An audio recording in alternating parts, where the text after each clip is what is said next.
the old humble Kahikatea. So this little baby's about 3 years old, and some of the ones down the farm, how old are they, Rosemary? Average of about 120 years old. And the fact sheet tell me they can grow to 400 to 500 years old, so they're pretty amazing little tree. I guess the challenge in the Waikato environment is that the stands are all in decline, right? And that's why most of you guys are here today. And there's a number of reasons why they're in decline. Drainage of land, climate change. You think of what's happened in the last sort of 6 months. This time last year, the Waikato was probably about as dry as you've seen. And right now in February, it's probably the wettest February you've ever seen. So, yeah, so there's a whole lot of things happening that would mean that these trees are in decline. And so reversing that trend is sort of one of the challenges for the farming community. Most people who are farming, they want to leave the farms in a better state. Well, if you don't look after these trees, they'll probably be gone, and so that's definitely not in a better state. So if you're farming for the future, you're farming for future generations, then going out of your way to give these guys the best possible chance is sort of worth your effort. So bringing you here today, in a second I'll introduce you to Rosemary Davison, who's our champion. She's really sort of quite passionate about doing this, the restoration of these Kahikatea stands, and she's been doing it for quite a while with some success. So she's going to take us through today and talk about what she's done and why she's done it. So welcome, Rosemary. So first of all, Rosemary, well, who are you and how did you come to be a community leader talking about Kahikateas today? Absolutely, entirely by accident. So there you go. Not planned at all. So this farm here, it's a 103 hectare dairy farm that my husband and I own, and it's a second generation family farm. So his parents bought it in the 60s, and back in the 60s you can see the little clumps of Kahikateas dotted around. That was pretty much what was here then. So the bulk of the trees had already gone. I would say these flats were probably milled, back in the 20s or maybe even earlier, and just leaving little pockets of them. And I believe there was a mill site actually on this little hill here, and they brought all the big kikes in and of course turned them into butter boxes and sent them overseas. And of course they were considered valuable then, but only in the shape of a box, so that was slightly sad. So things have really changed since then. Our values have changed completely, and I've been on this farm 35 years. A lot of the clumps were fenced off when I got here, but not particularly for the trees' sake, but just because actually finding your herd of cows in the trees at 5 o'clock in the morning is a real pain. So it's just easier not to. And for a long time, it's a real learning curve. It's like, well, they're fenced off, so they're good, they're safe, it's all good. And then when you get into them, you find actually it's not all good. They're not regenerating. They're not turning into that beautiful little bush patch that you would think they would. Down here, we've lost the seed source. There's not other native forest around, so when the birds come over, they're not dropping the seeds in. And it took quite a while for me to realise that actually fencing them off wasn't enough, and that we'd actually have to bring in other species and do quite a lot of remedial work to actually get these back into proper clumps of bush. And then I really started looking and found, of course, the only thing growing in them is weeds, which have to be removed. So it's been an ongoing learning curve, and there's lots of different things you can do. It depends on your own personal preferences. Get a fence around those trees, because that at least will save the trees you've got, and then everything you do from there on is just one more step of an improvement. But the fence is certainly the first thing to do. All right, so you've been here for 35 years. If I look around this farm, it's almost park-like. You'd think it was a nature reserve. I just want to qualify that this is actually a farm business. So I guess within the context of your farm and business, how important is the environment and how important is profit? Both hugely important to us. We absolutely have to be profitable. If we're not profitable, we can't afford to do the environmental stuff. So we are profit driven, but for me, I don't want that without a good environment. So they've got to go together. So very much hand in hand, but I think profit still has to come first, because without it we're not here and we can't do it. Oh yes, I'm just fascinated actually. So why is environment so important to you? Probably because of the way I was brought up. I come out of a family, my father was one of the first really vocal conservationists. Everyone kind of thought he was crazy because it was before the topic got popular. So I was brought up with very strong conservation ethics. But I also like what it brings onto the farm. You know, people come up our drive and they just love those trees. It's a great advocacy thing for dairying, which has become much less popular in the last few decades. And it adds a whole different layer. You know, we've got some really cool stuff around here. My daughter's here, and we were standing outside on the lawn yesterday counting the bats that came out in the evening.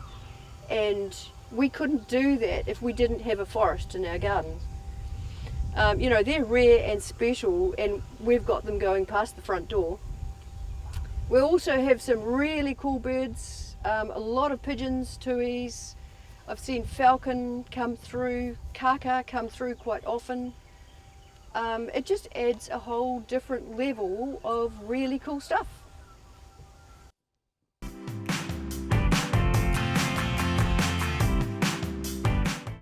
We kind of want to show you a work in progress.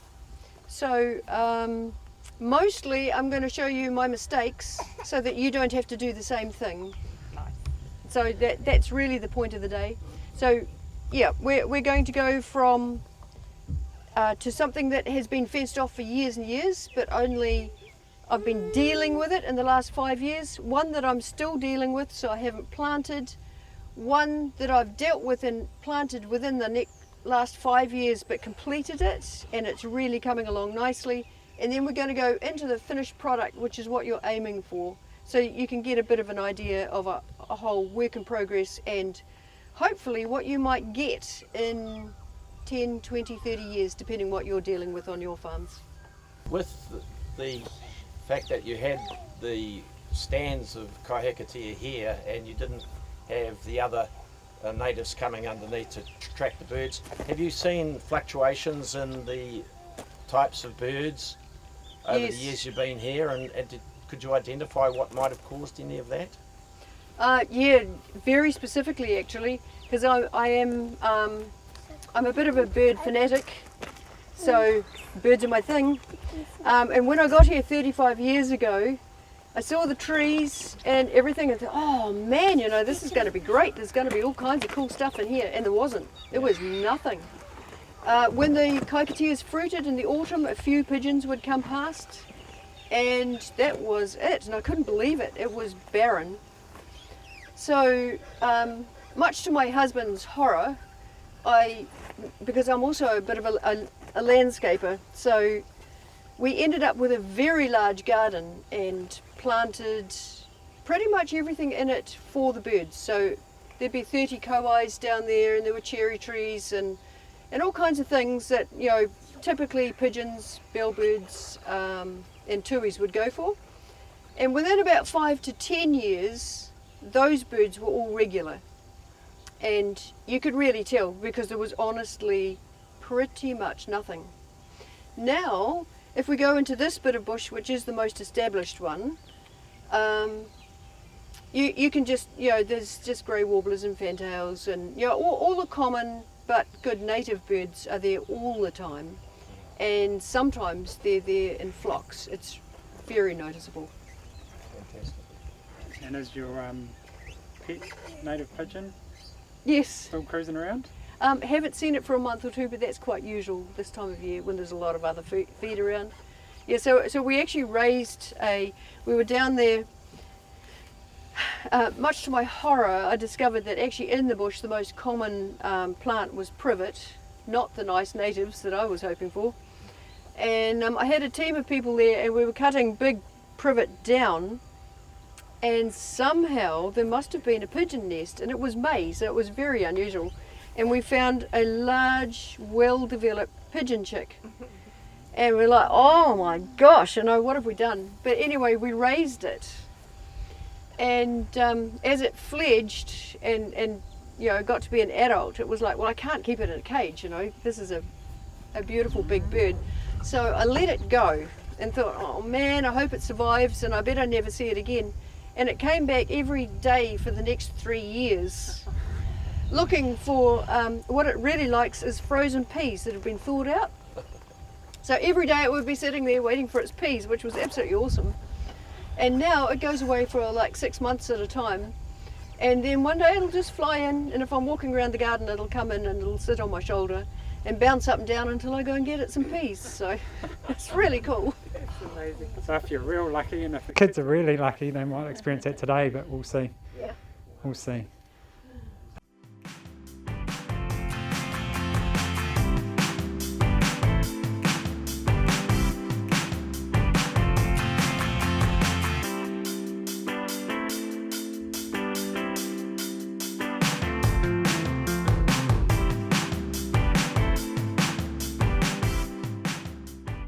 Because this is a great spot to see a couple of my mistakes. So you can see this clump of trees here is fenced off. Now at the time, that's been fenced off for at least 30 years. And of course, being very production driven, we fenced just under the drip line because we didn't want to waste too much grass, now did we? Don't do that. Wrong. Now I'm going to have to, before I die, do it all again. So we're going to go down to a couple of blocks where we've done it properly, which would be about 3 to 5 meters outside the drip line. And the point of that is that these small remnant blocks of kahikateas are really vulnerable to something that they call the edge effect.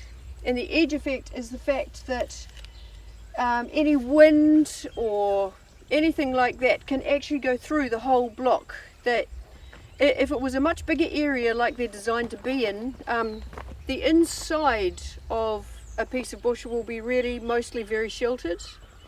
Well, it doesn't happen with these. The wind just whips through and it changes the environment.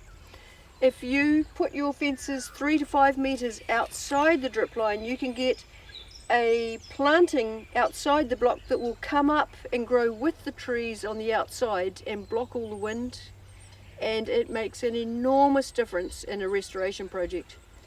This is for existing bush, or Yes. when you do new planting? This is for existing bush. If you have Kahikatea remnants or any kind of bush remnant that you're trying to save, go outside the drip line. If you go right to it, there's no room and no sunshine to plant all the species that you're trying to get up there fast for the protection. So, and you can see how it's really, because the fence is so close to the trunks, you can see right into the trunks. We shouldn't be able to, it should be thick. So I can show you an example of thick, but you need to know what I'm talking about on both. So one day, when I've got nothing else to do, I'm going to pull all these fences out, and they are going to go 5 meters out from the drip line, and I will be planting rings around these blocks. But What do you mean rings? buffer zones. On all sides. What would you plant in there? Well, I'll show you, because I've got a great example down here of what I have. So you tend to go for the much quicker growing species on the outside, because now we're talking about planting out in the full sun, not under in the shade. So that's where we'll put the manuka and carnuka and lacebarks and all that kind of stuff, and they come up, and we'll see a good example of that later. Oh, and all the electric fences are on, and they will bite you.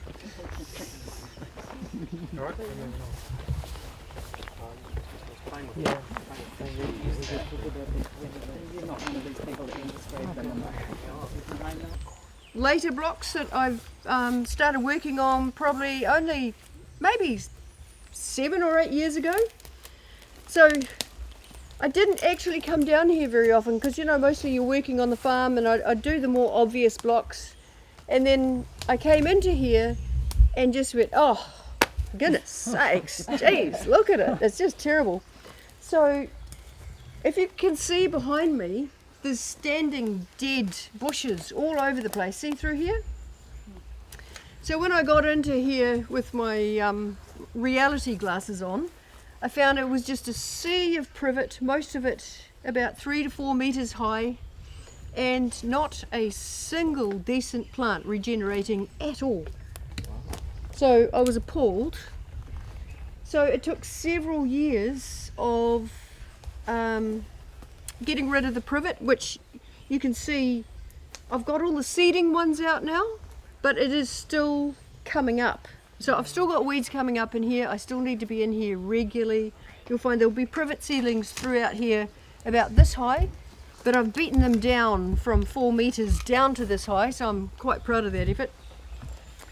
Decided to actually kill the privet standing because in another block a similar thing happened, and so I got in there and cut all the privet and pasted all the stumps, and then found that it was a nightmare trying to get around all the cut privet. Yeah, I'd So cut that's the affecting access. Yep.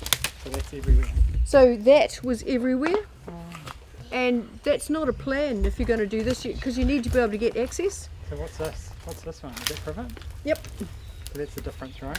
Is Yep. that all that tree X that you use? Yeah, so I've done several things in here, but the X-tree basil was turned out to be the best. So is that the effect here? Yep. So it's like a chemical ring barking, So you and the What's it called? X-tree? X-tree basil. Have I got that? It is X-tree. Yeah. Did you try Vigilant? No, do not use Vigilant in a Kahikatea stand. No. Yeah, the kikes will actually die. Oh, wow. So if you sprayed this tree with Vigilant, that tree would die? Could. Potentially? It could die. Yeah. I'm painting. Yeah, no, you need to be very careful. Vigilant is it's the PICLORAM base. Yeah. Kikes are particularly sensitive to that, and you can actually wipe out a whole clump by using the wrong chemical. Did you use a lot of this tree X in Yes. here? Because I did some on the tree in the garden, and I had other trees around it dying. Of the basil? Yeah. Yeah, okay. So when you just, I just, yeah. Yeah. How did Rosemary? How did you put it on? Did you use a paintbrush or a water? No, so you put it in a little sprayer. because I've got some at home and I tried it on some willows, but I haven't had any success. Oh, really? Because it's usually very good on willows. I think I was too late in the season. Oh, okay. I don't think they were active. It was probably May. Yeah, and, they'd be better to be active, yeah. I would think. I just haven't got back to it. So Yeah. you just used a sprayer and sprayed Yep. because they spray it on neat. You don't Yep. dilute it. Yeah. Yes, it mounts up, but it works. I've got 40 litres at home, but I Yes. just I'm used to that Yeah, too. exactly. And put it in a spray that you don't like. It's Yeah, very 'cause hard that on was- sprayers. And also, because I came in and spent days in here spraying, grabbed one of my unsuspecting sons, got him in here for days as well, and then came down, a couple of weeks later going, oh yes, they're going to be all dead. Well, it's quite slow acting, and they weren't. And so I was, it wasn't what I was. It took 6 months for these to die. So they probably will die, but it takes time. It's slow acting. So putting its chemical on with just a paintbrush and painting a ring around the bottom of the trunk? You spray it. I think a spray would be better because, well, I guess you could. Have you ever tried that? Yeah, I've painted it on. You have? Yeah. Spray. Yeah, because the other thing is, if you've got a trunk like this, it's something like you need to do 4 times the Yeah. width of the trunk. So if it's a trunk like that, you need to do this Yeah, much. That's why I thought a paintbrush would be quick and easy, and then there's less risk of it going drift and other things going Yeah. to undesirable I haven't species. tried it. I think it's probably worth a go. As long as it's on the trunk, it's going to kill it. So yeah, it's not a method I've tried though. And you can mix a bit of white paint in it, so you know where you've been. That's a great idea. Yes. Yeah. We're going around with a can and just putting a mark on every tree we've done is another way. Yeah. And we're trying to figure out how long it takes us to, it's crack willow we're working on the gully though, at Rongia. And so I'm getting my man to, at the end of each day, put it 1, second day 2. And so we can try and assess, because it's a massive gully, I've got to work out resources to how long it's going to take us to finish that whole crack willow gully. No, that's a good idea too. Well, you will see these, they'll have orange or blue dots on them. So we worked with, worked with paint cans. Okay. So we'll just walk into here a little bit, but all the seedlings that you can see and that you aren't going to stand on are planted. So Rosemary, before you we move on, most farms that I visit, they've whacked a fence around their Kahikateas, job done, 10 out of 10. What would you score this out of 10? now, Yeah, as far as 0 being terrible, 10 being perfect. 5. I'd give this a 5. Yeah. I would have given it a 1 10 years ago. So 5, the fence is in the wrong place. You can see what I mean about the buffer zone. If that fence was out 5 metres, I could have a thick bank of trees out there, but under these branches it's almost impossible. So I have planted a lot of stuff that will deal with the shade and will come up to sort of this height, but an outside buffer zone is much better. So I get marks off for the fence, and I get marks off because I haven't entirely got the privet out of here. I've reduced it mightily, but it's still a work in progress. And I get marks for the planting, but it's got a long way to go. So, very much work in progress. You have to pull 5 privet before we leave. Oh yes, exactly. If you don't come out of here with a privet in your hand, we're going to leave you behind. Oh yes, but you have to be identify it. Yeah, don't. No, it's a Pukatea. Yeah. Make sure it's a weed though, careful.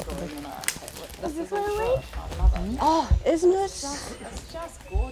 Isn't it lovely? And I should know its name, but I keep forgetting. They just seem to grow. Yes. Yeah, they do. So it is a really nice. You see, it's a beautiful block. Very carefully. Okay, guys. What we should have done for starters. That one there. Yep. That one. Lots Yep. of it. Yeah, bad. Okay, so the most common weeds in here are cherry trees, and they pop in. Birds love the seeds. So most of these come from the Chinese, Taiwanese cherry, which people plant in their gardens because it's beautiful pink flowers. Tuis love them. I had a few 30 years ago before I knew better, and they seed down and they come up everywhere. And then their seedlings come with white flowers that aren't half as good and double the seeding. So yeah, so young. So why are they bad? They stop the natives from. Yeah, they'll take over, Oh, yeah. and they'll use up the light and the nutrients, and your natives just won't be able to compete because these are faster. Oh, dear. So these are a definite no-no and a problem. Privet, my ongoing, I just hate privet with a passion. There are 2 kinds of privet. This is the small leaf privet. There's also a much larger leaf privet, which we will find in another block. Both of them equally as bad as each other. Again, hugely prolific seeders, and the birds eat the seed and carry it out. So privet has to go. Barberry, I don't find it, there's plenty of it. It doesn't bother me quite as much as these other weeds, but I'd definitely take it out, because all these farms had barberry hedges back in the day. And so barberry, you need to get on it because you don't want great big barberry thickets. That's pretty horrible. And also this one, Jerusalem cherry. Now that goes everywhere. It's only a small bush, so it's not actually going to, I don't think it's going to impair your native regeneration particularly, but it spreads, it gets everywhere. The seeds are very poisonous to stock. It'll come up about this high in a big bush with orange seeds all over it. Again, get rid of it. It dies very easily with pretty much any herbicide that you've got, but get on it because your 2 or 3 plants will turn into 2,000 or 3,000 in about a couple of years. So that's a start. I hate them so much. They just ruin it, but you know, got to keep on it. That one. Oh, this is a little, I think it's actually a native weed, lamb's lettuce, and it's of no consequence really. It's just a little herby thing that grows in around. It can look quite untidy, but it's not going to actually be a problem as far as your regeneration goes. And you'll see a lot of these plants, because I'm a bit of a plant specialist, so a lot of the stuff I've planted in here, I've researched, and they are things that should have grown in here 100 years ago. So probably not everyone quite wants to go to that level. You know, you just want to protect your trees and get some good understory going. But I'm trying to make these blocks what they should have been, you know, originally. So that's my goal.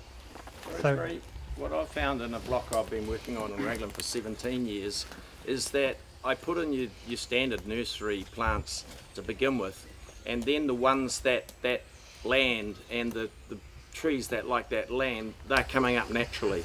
The birds are bringing them in. Like, it's basically, I had 4 mahaui stands left and the rest was paddock. And now I've got about 35 different species. But the ones that are dominant in that area, which I think are supposed to be there, are coming through. You'll find that if you've got a natural patch of bush within, I don't know how many kilometres, 3, 5, whatever it is, native seed will come in and you will get a nice mix. Not happening down here. There's nothing close enough. If I don't bring it in, the seed's not coming. So that depends very much on your location. So do I just rock up at Mitre 10 and buy one of these, or what's the deal? No. So if you want to get specialised like I am, and it's a step too far for most people, which is absolutely fine, but if you do want some of the specialist stuff, you need to talk to someone that actually really knows what they're doing. So you'd want to ask perhaps Regional Council. They've got some really good literature on what should be in Kahikatea Stands. And there's some specialist people around. I think one of them might be standing over here. These guys are very, you know, they really know their stuff. Been doing a lot of this for a lot of years. There's a native community nursery in next to the Hamilton Airport. What's that nursery called? Run by Field Days. Yeah. Geez, I forgot the name. So it's run by an ex-doc lady that really knows her stuff, and they grow specialist stuff for this purpose. But you go to your average nursery, it's not going to happen. Mitre 10, you know, it's all common or gardeny stuff. People like Charlie Smart and Wayne Bennett that we get our trees from. Wayne Bennett in particular does do this sort of thing. He's a very good botanist. Charlie knows he will grow more regular lines, because of course these aren't very popular for nurserymen because you don't sell thousands of them because no one knows what they are. But Charlie certainly knows about them and could perhaps direct you to where to go to buy them. But yeah, you've got to ask specifically and go to, you know, specialised places for this sort of thing. What are they? A lace sparkle? No? No, so this one here, this is a Coprosma rotundifolia, and that one is a Melichitis, can't remember its other name. So all these things, they're like shade understory specialists. Right. So if I plant them out there in the paddock, they'll die. They won't go at all. But they're also fantastic things. You find that all these, they all produce great seed and different times. So if you want to look after your bird population, you need this kind of thing because it's actually providing feed for birds, native birds, throughout the seasons. So it's no use feeding your birds up really, really well in November and them not having anything to eat in February. So that's why you need multiple species, and these are very difficult conditions to grow in. It's shady, it's cold, the wind comes through. A lot of your average plants will not grow in here.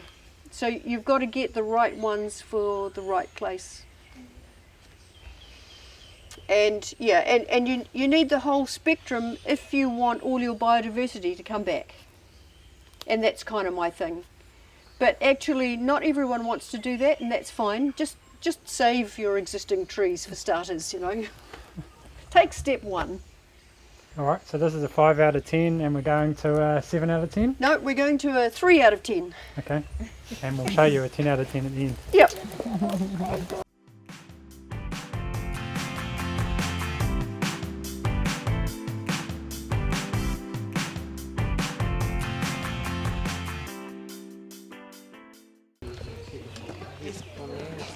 So the Kahikatea seed is coming down now. And it's really interesting. Kahikateas don't tend to grow under Kahikateas. What do you go and plant some in here? Yes, yep, you could plant them. The odd one will come up, but I mean millions, literally millions come up and 1 or 2 survive. So they do regenerate to a minor degree. But we'll come around the corner. 500 years, you don't need Yeah, well, that's right.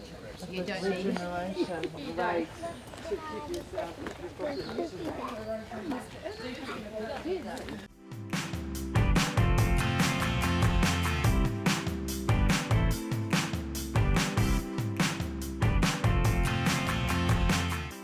not much chance. Yeah. Hey guys, I thought we'd just stop here because this is an absolutely beautiful piece of bush, and if I was really going to look after it properly, I'd shift the race to the outside and thicken up the centre of the bush.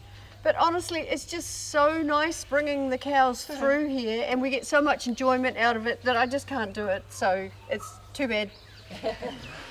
But again, I only maybe a 3 out of 10 for this bit. So this is my ivy block. So right through here was absolute solid ivy. And 3 years ago now, we got in here with a team of people that came to help, because I just looked at it and went, oh my gosh, I just haven't got that kind of time in my life. And we spent a day with a group of volunteers, and they helped. So you can see all these vines running up the trees. Oh, wow.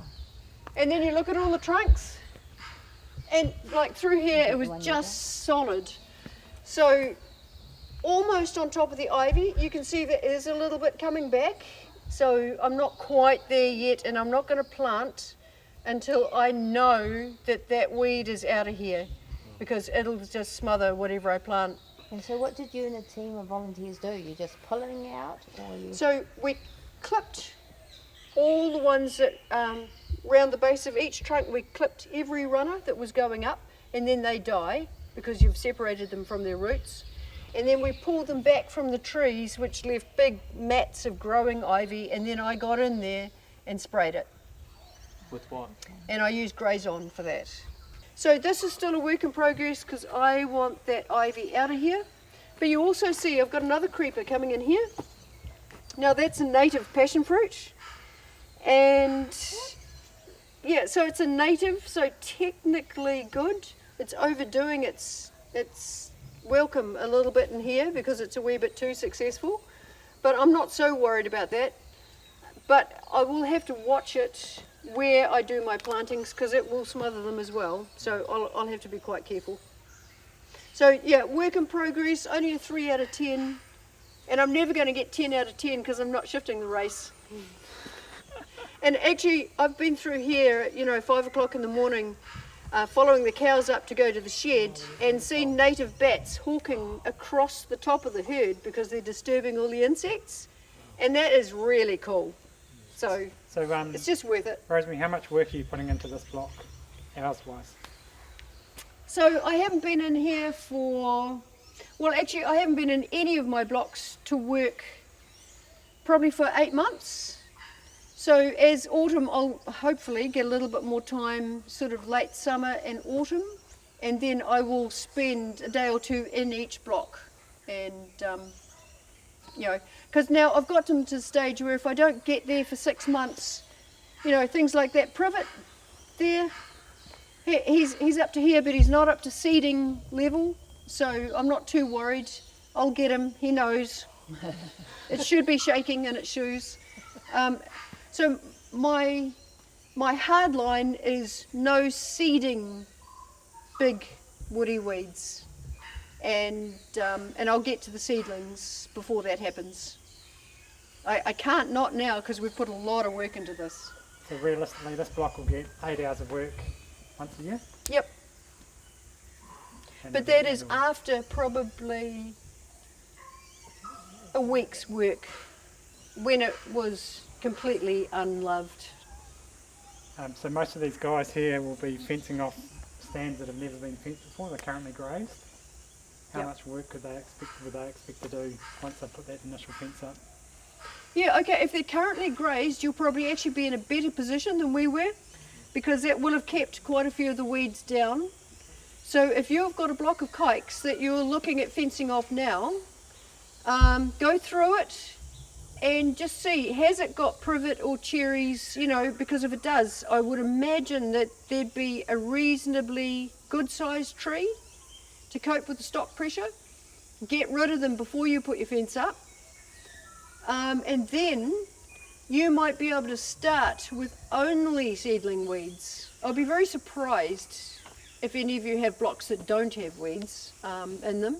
But you might be able to get straight to this point where you're watching what's coming up now that you've fenced it off, and all your privet and stuff might only be this big in the next year or two, and then it's fairly easy to pull. So keep an eye on it. You'll probably start several steps ahead. Yeah, so if you fenced off 5 years ago, you did the right thing. Oh, I put my fence up, and you've got privet that's already seeding, and you're actually behind that one. Yep. Yeah, because that's what we did. We were like, oh, we'll fence it off. You know, it's great. It's perfect. Just wasn't aware of the amount of problem that would turn up if we didn't manage it actively. Okay, now we're going to a work in progress, but it's been fenced properly, the next one. And you'll be able to see the buffer zone of trees as we walk up to it. And this one has only been planted for 3 years. Any questions before we move on? Just Rosemary, I saw the Kahikatea seeds back there. Have you found that the last couple of years with seeds it's been very paucity of seeds available? Yeah, last year was terrible. Yeah. Not good at all. I think it was the year before that or the year before that there was an absolute Bloom. Yeah, incredible year for seed. Like the trees were orange. So that might have been 3 seasons ago. The last 2 seasons, really average. Same with us. And that's Yeah. what you'd expect, though. That's Yep. just what happens. Yeah, exactly. You do. You expect quite a range. You know, after a bumper year, you'd be more than likely to have a couple of much poorer years. So would you expect baby Kahikatea to be in here? Like, how does Yes, there's all the but seed on the ground and no, they don't tend to. no. The odd one sneaks in. Most of them die out. So yeah, it'd be a really interesting thing. I think in 100 years, these blocks, you know, because the ground has changed since these guys grew 120 years ago. It would have been much wetter. There wouldn't have been half the competition because it was so wet. There'd be one of the few trees that could grow here. It's much drier now. All these farms are drained. So I think you'll find that these will be tawa forests in another 100 or 200 years because the conditions have changed. So Kahikateas, I think, are particularly successful in very wet areas because it takes out all their competition. A Kahikatea can actually grow up a hill perfectly happily, but then so can 100 other things. So down here, I think they're pure Kahikatea stands because nothing else could cut the mustard at the time. So I think they'll change, which will be a shame, but I think it's just a progression. And I've just seen one of the big leaf privets that we didn't have before. You know, it's always good to be able to have all the weeds on hand. Well done. So this is the other kind of privet. And man, you see them everywhere because they just pretend to be something else. Is that the one that has the really sort of yellow, it's all up the main road? Yes. On the passing lane? Yes. Yeah, and it's all Yes. big dark yellow flower. Yeah. Yep. Well, yellowy flower, and they look like, you go, oh, look at that pretty tree. Yeah. Yeah. Yeah. Yeah. So these guys, that's a really clever tree. It's a filthy weed, and it will grow in your garden. And for the first 10 years, it'll sit there, and you can almost see it doing it. It's like, I'm a camellia. You know, I'm a real tree. I'm not a weed. And then it'll pop out the top of something, and it's like, oh my gosh, it's one of those. Lots of people, you see. How did that happen? Yeah, exactly. It just sits there looking like a garden plant, and it so is not. So it's got to go. Hey, Rosemary.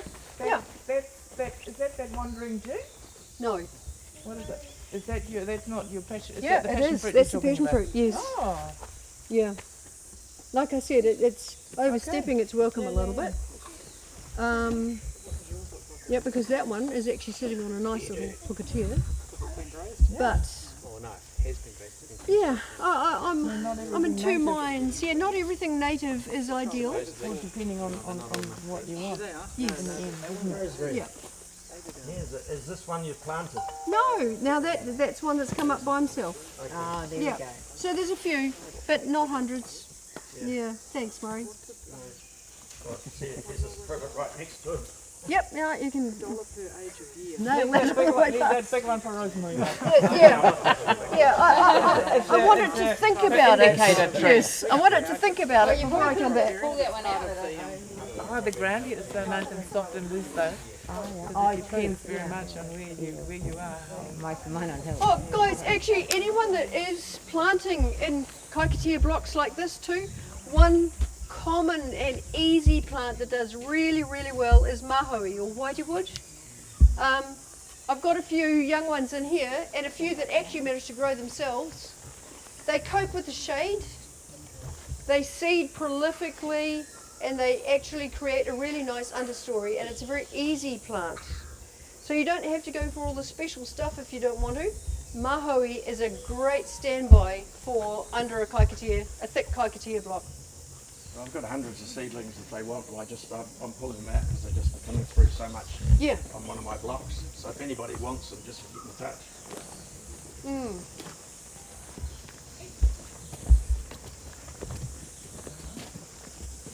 That is a red matapo.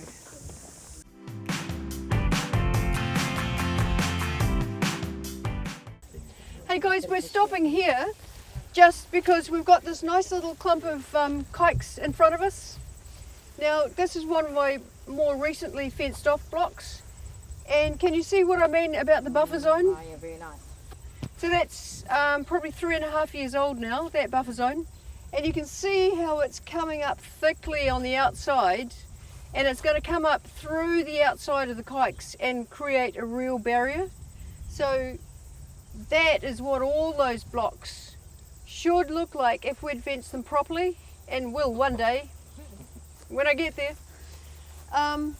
And also, this is quite an interesting one. It hasn't been fenced off for years because my husband and I had a definite disagreement, because he is a very good farmer, and he was like, no, these little blocks, they're perfect for the cows, because they can get in there and they can get shade, and it is actually a really lovely addition to a paddock for your livestock. So then it's a matter of like an environmental, do we look after the trees or do we look after the cows? So it took us quite a long time to settle this discussion, And you can see who won. It took a while though, it took a few years because he had a point. It is really good for the livestock. So what we did, or what I did without actually saying it was what I was doing, is so now we've got the big European trees in the paddocks. So there's other shade available as well. And now we can fence off our native blocks because they create a great wind barrier for your stock. But if you want shade, of course, you might need to look at something else now. So that's what I've done. So this is why we've got a lot of other trees around the farm as well. And also, you know, it makes it like quite a nice scenic area as well. So there's other advantages. And then Dominic would say, look, and that's what they do. They all congregate around the tree for shelter, and then they break up the ground, and that's where you get all your weeds. Yeah, it is. I know, life's hard. Yeah. Hey Rosemary, the Kahikateas, we haven't got any of them, well, at least not on the home farm, but if they were obviously there for a long time unfenced, so and you obviously won't get regrowth underneath, but will it actually affect the tree itself by being stood on, or? Yes. Eventually, they last unfenced off. The big ones, I'm talking, you know, a decent size, for years and years and years. But in their natural setting, a Kahikatea probably can go to 800 or 1,000. You know, I mean, they're a long-lived tree. They're not going to do that in a paddock with a herd of cows around them. So there's a couple of big issues with kikes that are unfenced off. One of them is compaction around the roots. Yeah. So, and that just, each year it gets more and more compacted because of course that is where the animals go for shade. And that just slowly affects the tree and it will get less healthy. And, you know, it might grow till it's 200 years old, but it isn't going to do it till it's 800. And the other thing that I think is probably a real issue, not so much on this kind of soil, but as a lot of soils are drained, they shrink. And then you see the kikes sitting up, you almost see the trunk comes down and then you see a basket of roots and then the ground is down below that. That too is a big issue for kikes. That Yardley's bush in Tamutu is a great example of that. Have you been there? Oh, not for years and years. Now they're sitting, the roots sitting like the high off the ground, and it's just all shrinking away. Yes, it's like tooth decay. Oh, And you'll see even Yardley's bush, there's specimens dropping out, Yeah. They're not coping with it. Yeah, so they can put up with a lot, but not in the long term. And because that was what Graham and I used to talk about a lot, you know, because I always said, well, I totally see your point, but you give it 100 years and there won't be a tree there for any cow. So, yeah. So I think it's worth it. They're going to last much longer like this. You can already feel the difference. So we'll go into here and we'll have a look. Oh, and excuse the fence because I did it wrong again. Because this time, if you fence off, you know, your fencer likes to go in squares. He likes nice corner posts and a straight line. Well, that's an absolute rubbish thing to plant because it's very hard. You have to take a lot of ground out to do a square fence around a block of trees. So, and then you end up with these great big corners and kind of slim on the sides. So I said, no, this time we are going to do a curved fence because then we can keep it about 5 metres out from the drip line. But because I'm not a fencer, I didn't realise that had we put slightly more posts in closer and put the flat side to the inside where it pulls onto, it would have been better. But we didn't. We did it the other way around. So now that the fence posts are pulling in and the wires are all loose, but they're hot. The cows don't get in. Could be worse. Oh, there's that penny royal or the it is.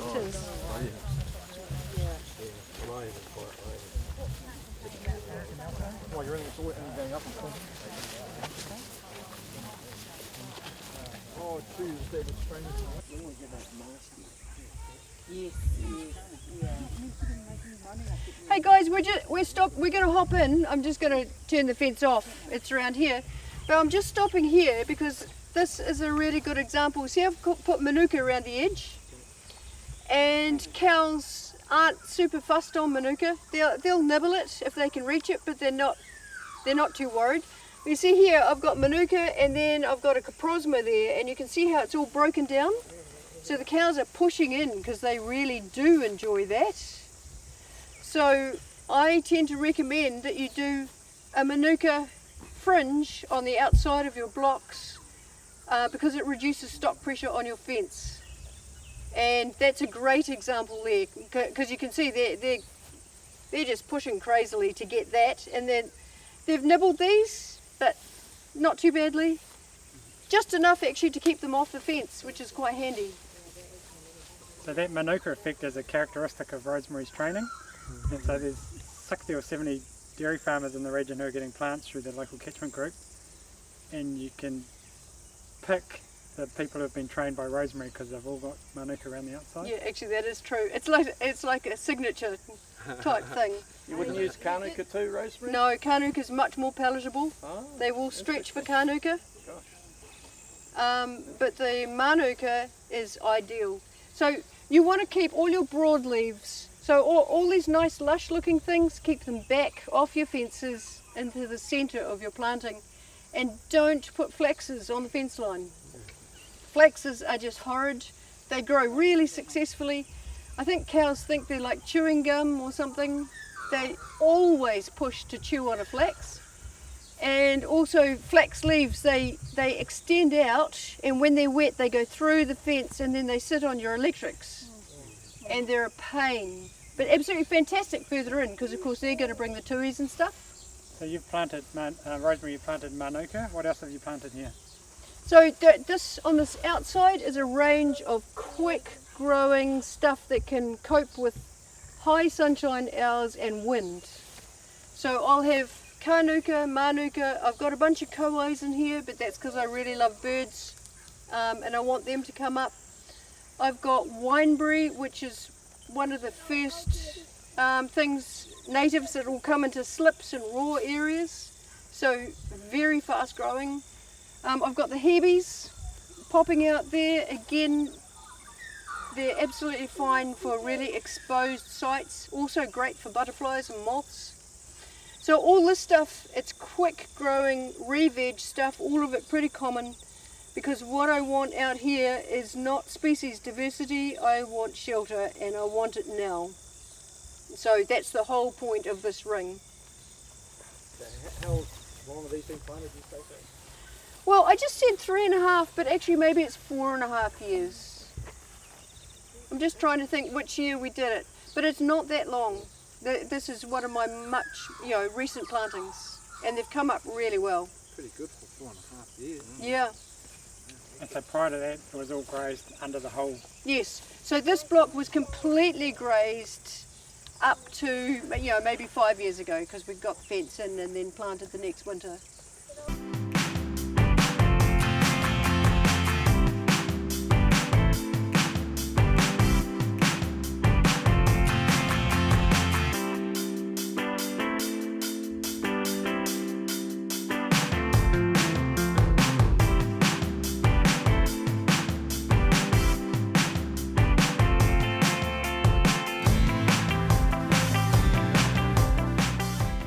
As well established as here. So the cherries in particular will still come up in this. A bit of privet, but it's not too bad. But I've got a corner that I have to keep a real eye on. It used to be solid privet. Yeah guys, so we're here because this is what you're aiming for. This still isn't a pristine, natural, never been touched piece of bush, but it's pretty good. So if I stop yelling at you and give you a bit of peace and quiet, you just listen to the birds and feel the air, and you can feel the difference. You really can. So you listen to the birds we've got in the background now.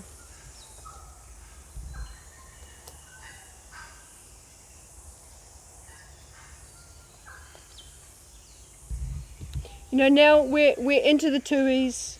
we're into the good stuff. I know there's a ton of pigeons up there because I saw them go past this morning, because the Kahikatea berries, of course, are just ripening. Yeah, and you can see now that we've got a ground floor, a low understory, we've got a mid understory coming up. We've got the next one, sort of sub-canopy, getting there. And then you can see from the difference of how high this tree is to how high the kikes are, that will reflect the decades of when cows actually were in here and there was nothing. So this would have been one of our first trees to come up when we started dealing with this block of bush. Again, nothing came in here naturally. My dad was alive then, and he spread seed through here of mahui and kaprosma and all kinds of different things. And it's the seedlings that he spread that are now this big. And I reckon that's probably taken 35 years to 40 years. But you can feel the difference. This is your goal. I think that's about it, really. Oh, it's beautiful. It's great. Very inspiring. To get this effect, can you get this effect on a block that's 0.2 hectares? Yes. Yeah, you can. Not. The bigger it is, the more effective it will be. But you can, certainly to a degree. Yep. So those other blocks have been through, you'll Yes. go get them. Certainly the bigger ones, and even that one that we were in last, it's a very small block. And I expect it to be like this, because it's getting there. You can already feel it coming. How big is this? That's an excellent question, which I wish you hadn't asked. I really should know this too. It's about 2.5 hectares. So it's got a little bit more scale.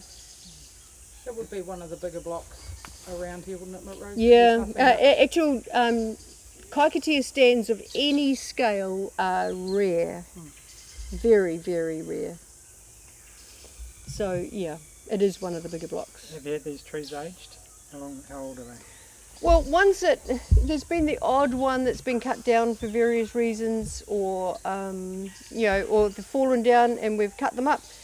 And I would give them an average age of 120. So I would say 120 years ago they would have been milling here, and these trees would have been just little saplings. They would have probably just thought they were just a stupid scrubby bit of nothing and left them alone because they wouldn't have been worth it. And 120 years later, this is what you've got.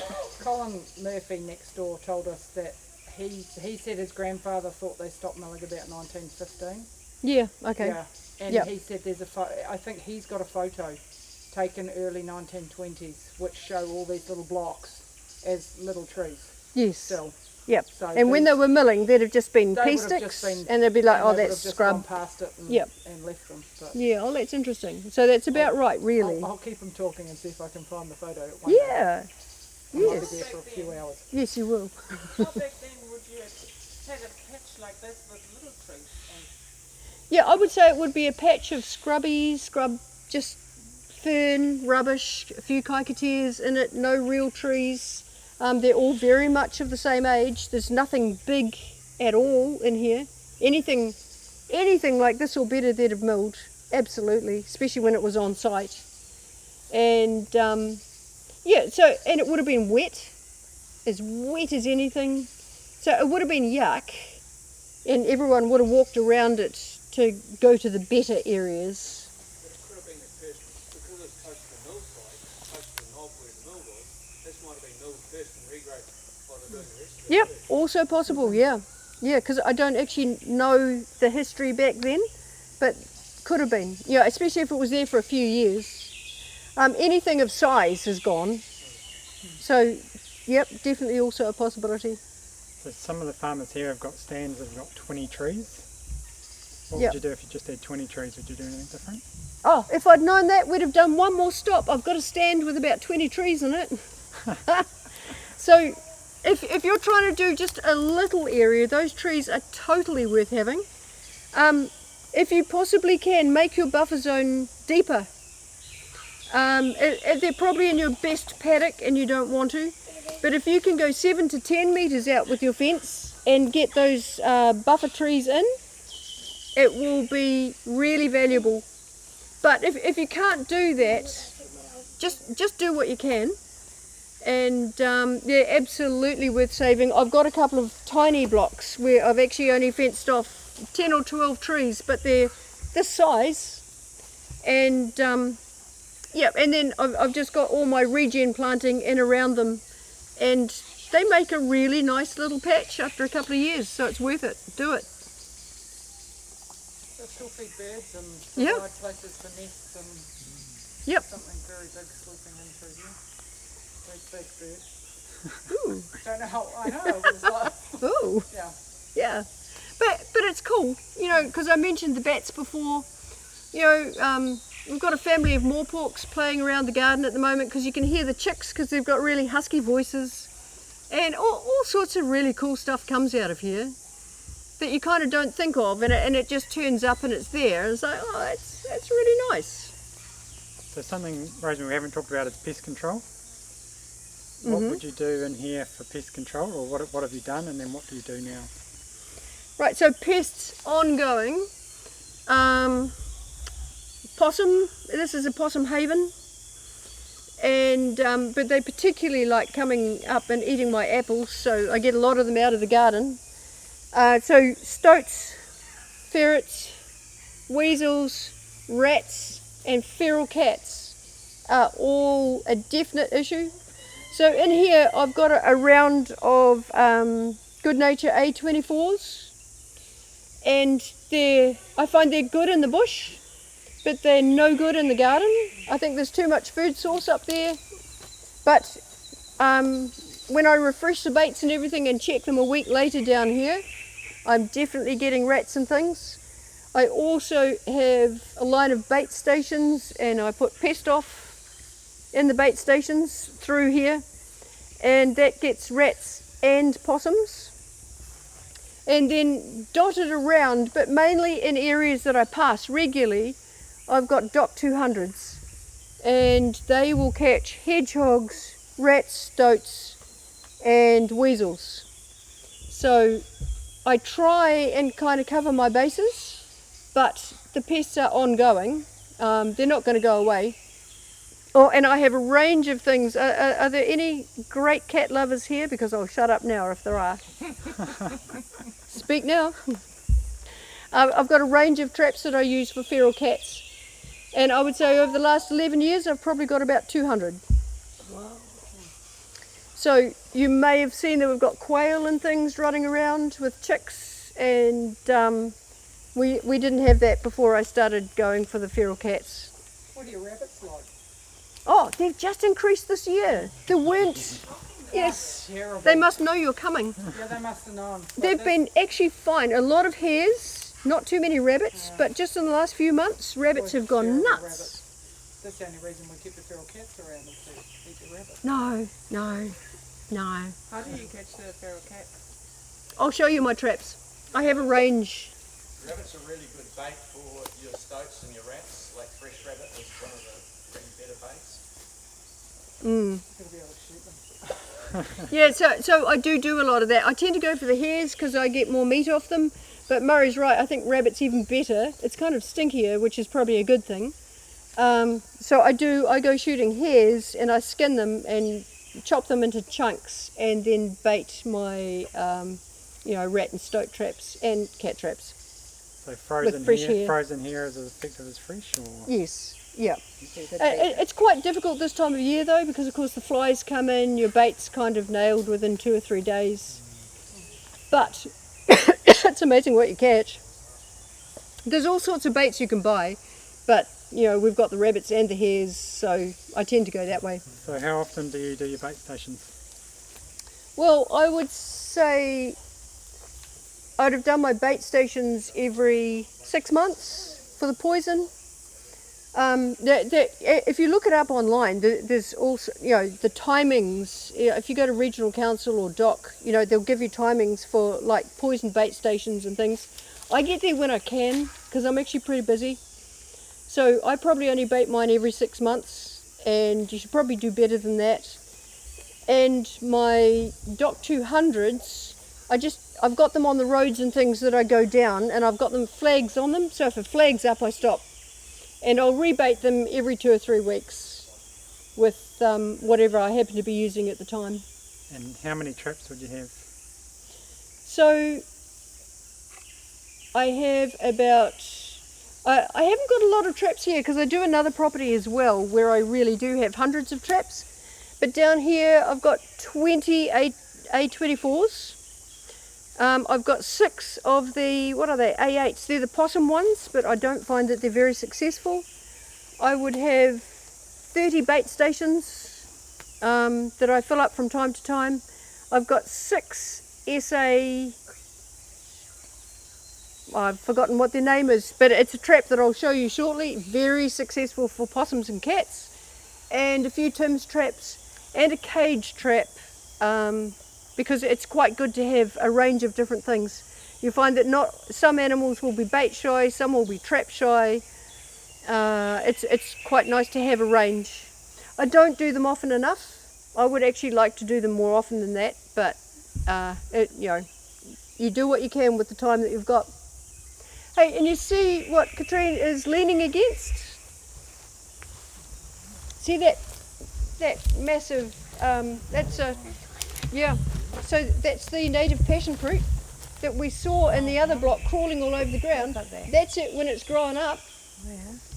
So it gets a massive, we've got some 3 times that size in here. They come up to like about this thick, straight up the trees. You can see it winding its way up the tree, and if you had a drone you'd see the canopy coming out the top. So it's an amazing climber.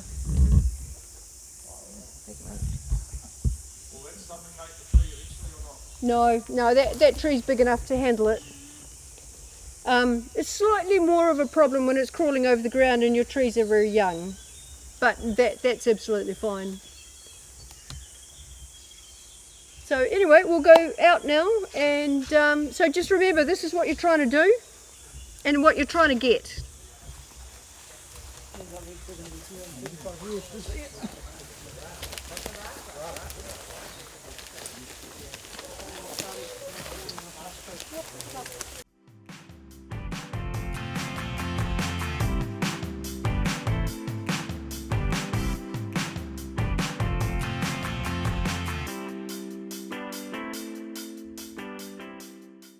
As well, if you want an apple or a drink. So we've got, it's 25 to 1, so we're just kind of winding down, but we just wanted to cover off the predator control in a bit more detail and to have a look at the different traps that Rosemary's using, and then that'll be us for the day. So Rosemary, what are we looking at? Yeah, okay, so the ones I use all the time are bait stations, and I buy pest off, and these are the ones that I fill probably about every 6 months, and it should be more often than that, but I only have a certain amount of time.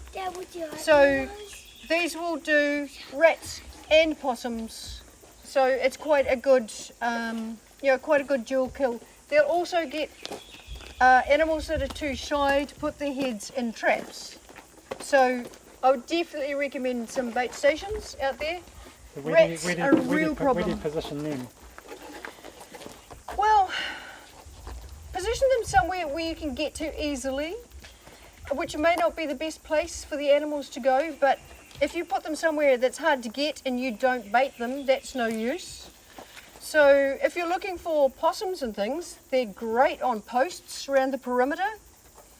So a lot of mine are fairly perimeter traps because I can get there easily. I can ride around with the mule. I can do it in an hour instead of actually putting a backpack on and coming back 4 hours later. But a few through the middle of your projects, if they're a little bit bigger scale, would be a good idea as well. So I would definitely put some of these in. I have got a number of these. So these are the Good Nature A24s. So they've got 24 kills in them without me having to go back. So the bait is in here, So you buy a bait canister. This is an old one. That goes in there. It self-feeds down into the machine, and this is a nice little gas canister which you wind up and into there, and when it's properly set, you've got 24 kills. I find they are very successful in this block of bush, not very successful in my smaller blocks, and no good at all in the garden. They're no good near a maize stack either. Yep, if there's an alternative food source, they're not going to do the business for you. But in the bush, I would recommend them. They're expensive, and Is that just possums? this is specifically for rats, but it will also get mice. You can get a stoat bait for them. I don't know how successful that is because I haven't had much luck. I don't know, but they've got a new bait out. They do peanut butter chocolate, and they've got a new one that's Oh, says yum. blood, a blood bait as well. Supposedly that will do. Right, that'll be for the stoats, yeah. Yeah. And I can't tell you how successful that is, but You can get they're a, pretty good. You can get a little counter on them as well that tell you how many They times Bluetooth, they they've can gone Bluetooth to your Oh phone. yeah, they can Yeah. do now. They're even more expensive. The old But ones, you get a little chirp thing. They don't from a distance, do they? Because I You've thought got to- that'd be fantastic, but you have to walk past them for your phone to go. Yeah, Oh, you've well, got to be that's within useless, range. mate. Yeah. And it's only a couple of metres. Yeah, yeah, because I was really excited about that, and then it was like, oh, what? That means I have to walk there anyway. So these are a good tool. They're reasonably expensive to rebait because every 6 months you need a new gas canister and a new bait. I haven't actually done one. I'm due, but I would say, does anyone know how much those two things cost? Don't know. Probably- I bought a whole heap last time. They're really Probably- good in the calf shed occasionally. $10 to $12 a trap, I would say, per rebaiting. So I've got 90 of these on a sheep and beef farm, and so it's actually quite expensive every time I do a rebaiting round, but it's also in a place that I can't get to very often, so that's why you'd use these in more difficult areas. I use these all the time. So cats and possums. If you just happen to put half a rabbit on the baiting stick in here, you will get cats. If you put an apple, you will get possums. They're actually very effective. Definitely worth having if you're around. But you've got to check them because once you've got an animal, you have to clear it. That's the good thing with the good nature ones is the rat or whatever falls down. And they've got videos of them on their website with just more rats climbing up over the rat. And if it's not poison, your wild cats can take. You're not going to kill anything else because it's not poison. What's the yellow one called? This is a Tim's trap. That's right. Also, very easy to set because some of these, it depends on, like when we get into these, you need to set them right because you can get hurt if you do it wrong. These, you know, you can send these guys out there to do it, you know, if you've told them what to do properly. So, ooh.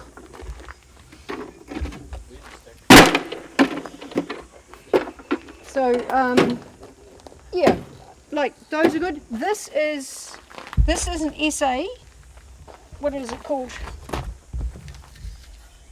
SA2 plus SA3? Don't know. Anyway, Steve Allen is the guy. They're named after the guy that makes them. I love these traps. So I can get rats. I have caught stoats. I don't know if weasels would. They probably wouldn't trigger it. So rats, stoats, ferrets, hedgehogs. That's disgusting when you get a hedgehog in one of these. Cats and possums. Depending, so you've got to get the appropriate bait. They're nice to set because my fingers aren't anywhere near the setting. So I pull the handle down. I've got a little setting bar on the side. It's set. It goes off like a bomb. But if I muff it somehow and do it wrong, it isn't going to get my fingers, and I really do like that. Set it off. Got a stick?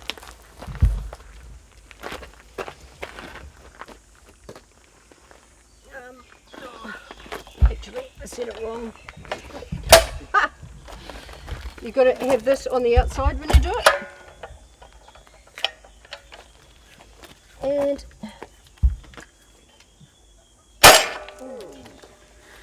So quite final. Messy. Yep, quite dead. But if you're a bit of a shy trap setter, I recommend it. It gets a lot of different pests and it doesn't scare the pants off you when you're trying to do it. Now, there's a lot of Dock 200s around. This is a very commonly used trap. I like using these. Can you show me how to set it? Because someone gave me one and Most definitely, yes, I can. So the downfall with these is that once you've caught something, you've got to get rid of it before you can catch something else. But It's the same with that black one, eh? But the other one. yeah, exactly. And most traps, except for your automatic traps, have that problem. So with this one, you get in here, and you see all mine have got flags on them, so I know if I've got something, I'll see that from a distance. I put those on myself. You pull that handle back. This is quite an old one. And there's a little, see there's a flange there? So this trigger arm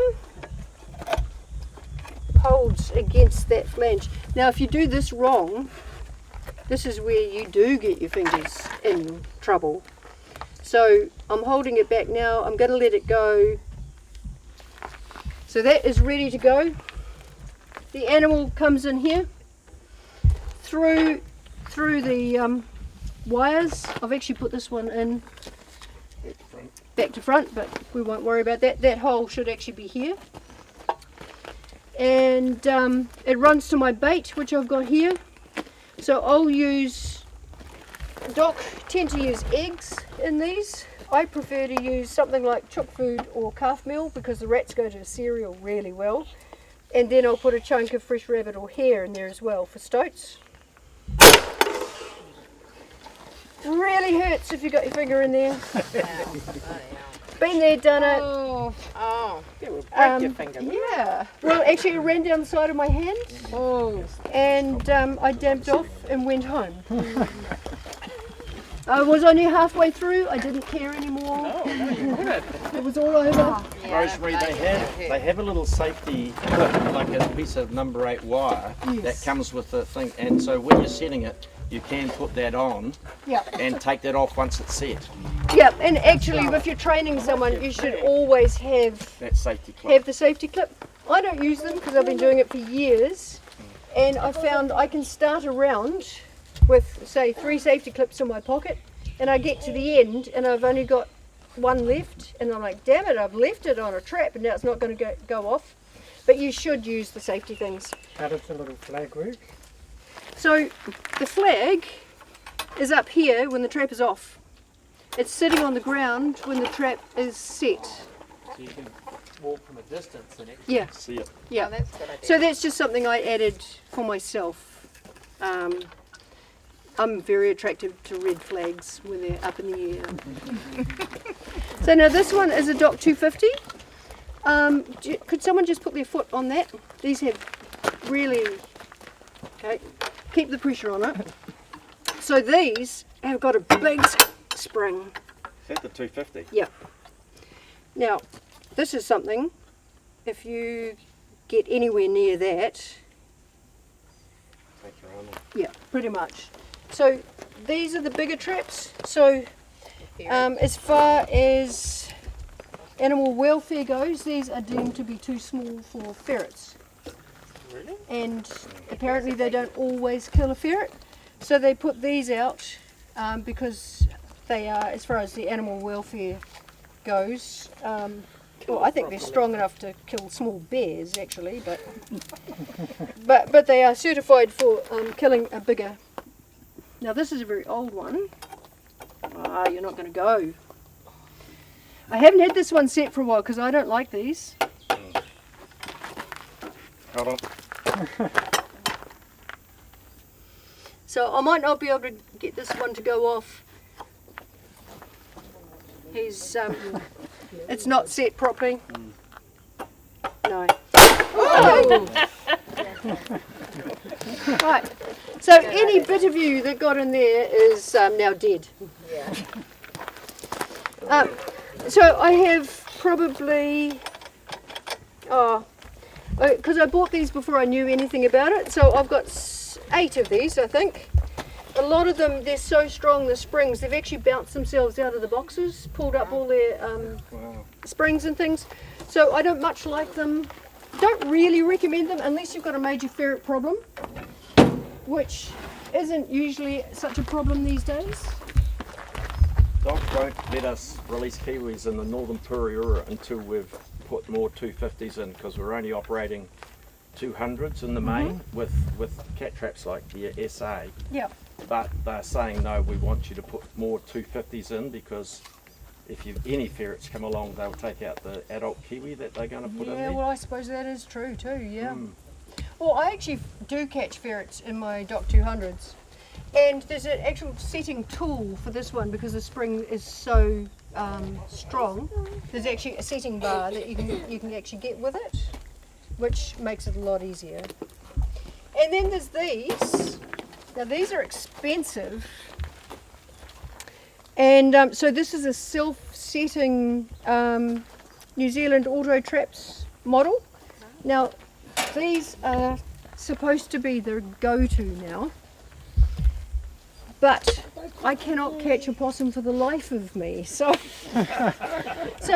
it's got a fancy mechanism in here. It's self-baiting.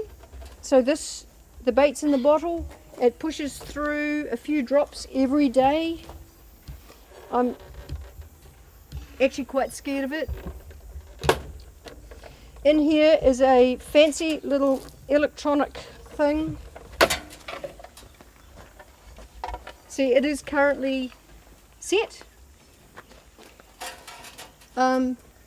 So when something comes into its zone, it goes off automatically and then it winds back and it self-sets.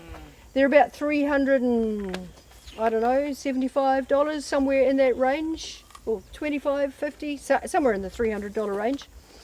I was most excited because there's a few places where I want something that will reset itself, the possum will drop out. And so I have possums in this garden in spite of all the traps that I have, and I haven't managed to catch one yet. So I can't personally recommend them, but they're supposed to be fantastic. So maybe it's operator error, I don't know, because the actual premise is brilliant. So there you are. Did you find the Tim's your most reliable possum trap? Probably the SA. Okay. Actually now. I used Tim's, only Tim's for years and years. But yeah, I would recommend these ones now. And very good for cats. Absolutely fantastic. So I'll just put that on later. So actually I got these and my son and his new girlfriend happened to be there for the weekend, and I was playing with it because there's all these instructions, you know, you've got to put this bit in here and you've got to push that button for 3 seconds and then you've got to do this and you've got to do that. And I said, Ben, how about you just read the instructions for me and see if you can get it going. And he's an engineer and a boy, and instructions are for losers. So he pushed a few buttons and he set it on the couch between him and his very quiet girlfriend that we didn't know. And so he pressed a couple of buttons and played with it, and then it quietly wound itself around and set itself. And I said, oh my gosh, have you read the instructions? Do you know what it's doing? And he said, yeah, it'll be fine. He said, yeah, it'll be fine. Well, he hadn't read the bit where it says when you start this trap up, it will go off twice by itself as a sort of a setting calibration mechanism. So his lovely, very quiet, now ex-girlfriend was sitting there, and this thing just suddenly went off. And honestly, just again like a bomb, it just went boom, and the poor girl, she shot out of that seat, jumped a coffee table and ran out on the lawn, and it was just like, so read the instructions is the moral of the story. Oh, she's embarrassed. Yes, exactly. She said several words that she wasn't intending to too, on her way over. Just setting a good example, yeah. Yeah, exactly. Profession. So there we are. Those are the traps that I use, and of course the good old favourite. I find if I've got a cat or something and I've seen it around, it's not going into my other traps, I'll put half a rabbit in the back of this and I'll get it every time. So there's nothing like a good old cage trap. They're great. This is one of Neil Blameyer's ones, and they're extra heavy duty, quite expensive. My husband actually ran that one over, much to my annoyance, and it still goes. It's okay. Yep. So yeah, expensive but really tough, probably worth the money. And actually, trapping is an area, it's changing very fast. There's a lot of innovation out there at the moment. There's a lot of traps, modern traps coming on board that I probably don't even know about. And so I think some of the new generation stuff that will be coming in the next 10 years, I think will be really exciting. But these are the ones that I use and know anyway. I think that's about it, really. You've put us up with us really well, guys. So. If you're in a garden situation with neighbours, those are quite good for cats, because then if you catch the neighbour's cat, you can let it go if you feel so inclined. Yeah. Yeah, exactly. That cat with a collar really needs to be in this one. It doesn't make you feel, no, you don't want to go there. Yeah, so what else, Matt? Oh, the only thing I was going to say is that, so today was brought to you on behalf of the local catchment group, which is called Waipā Rere Noa. And Waipā Rere Noa has a number of different objectives. One is the restoration of the main Waipā River, so all the plantings up and down the river. Rosemary sort of overseeing that work. The second stage of Waipā Rere Noa is planting of natives or restoration of critical source areas on farm. And so the catchment group buys native plants and is able to give them out to local farmers for $1 each. So there's about 60 or 70 farmers participating around the region, and they're all planting 500 native plants or 1,000 native plants each year. And we'll keep sending them native plants until they tell us to stop, effectively. So we're just progressively every year there's a little bit more control of sediment loss and that, and planting of natives on farm. And then the final objective is obviously helping farmers with restoration of these Kahikatea Stands. So if you're looking to fence off and you want those perimeter plant species, or even the ones for under the canopy, Rosemary would be most interested in that, and we can support you with that, and she can do some recommendations around what plant species are the correct ones. Definitely. Definitely join our WhatsApp group, because it makes it very easy for you guys to ask questions and for us to either answer or go and find the answer if we don't know it. And then everybody else benefits from that answer. Yeah, and exactly, because a lot of the questions, a lot of people are facing the same issue.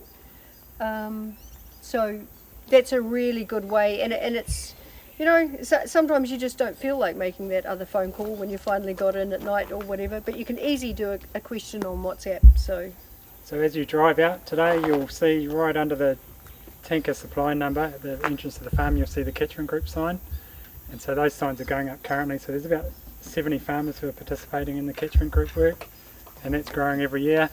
And we've got funding for 105,000 native plants over the next couple of years to go out into the community. So starting to get some real scale, and I guess we've kind of positioned Rosemary right at the top of the catchment group to do the high level consultancy, and then I'm the gopher.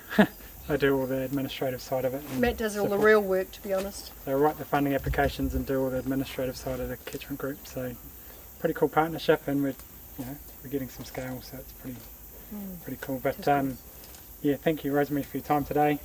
And I wonder if everyone puts hands together to say thank you to Rosemary. Yeah, thank you, Rosemary. You're welcome. And equally for Matt, because he does a lot of organising for all this stuff. So that's us. Awesome. That's us.